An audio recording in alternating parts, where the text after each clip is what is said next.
my front yard. It used to be an office. Boy, does it look like it. It's landscaped like an office. All these bushes, no yard at all. No privacy whatsoever. But it's also 20, 30 years old, something like that.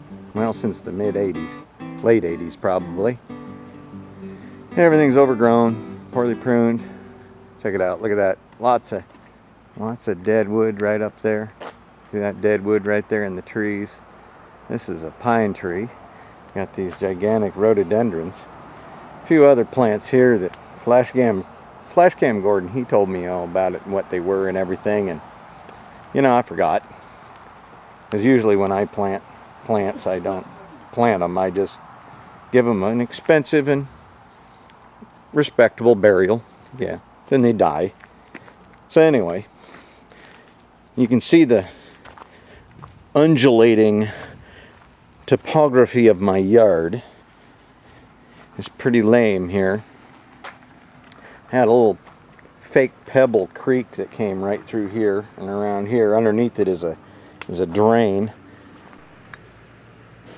Now, there's a hill in the back where water runs off and runs right down into the yard. And this little ditch in the middle of my yard is supposed to direct all the water away.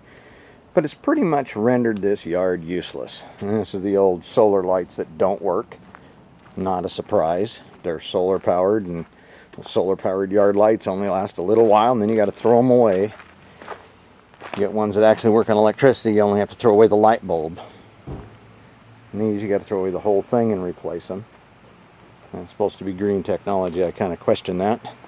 Anyway, this used to be a really cool bush. Almost looks kind of feng shui kind of slash, you know, one of those miniature plants called, anyway, you know what they're called.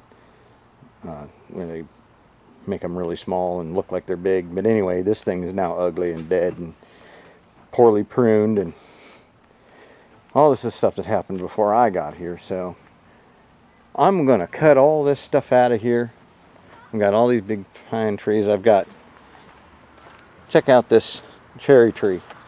It's just rotten to the core, all bug infestated. Not much you can do with that. It's not long for this world.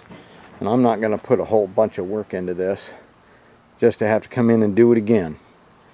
Because it's just not going to happen. So we marked out, we called the people, you know, the 811 service that comes in and marks where all the wires are underground. The red, of course, is electric, and the orange is telephone, and that's all the utilities we have up here. And you see right through my yard, I've got electric wire here. Oh no, that's phone, so that's orange. Got phone wire coming through here. That's right along here, under this humongous rock, right underneath this tree that's got to come out, and right up in off that direction. So what I'm going to have to do is dig all this up by hand, because I can't get the track hoe in here because I don't want to rip up the wires. And I got to move these big rocks. I've got 4 big rocks.